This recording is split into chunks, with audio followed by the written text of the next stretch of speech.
Hello nè mình nha. Em lại lên cho nè mình một con chuyền cống đẳng cám rồi ha nè.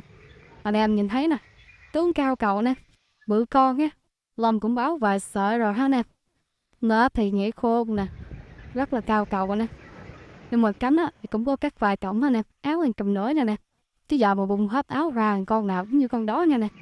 Đấy bé anh em mà ưng bé này nhắn em cái ha. Bé này giao lưu với anh em mình là 500 nha nè. Bao cám bao lỗ cho anh em mình 3 ngày luôn ha. Anh em mà ưng bé này nhắn em cái nha.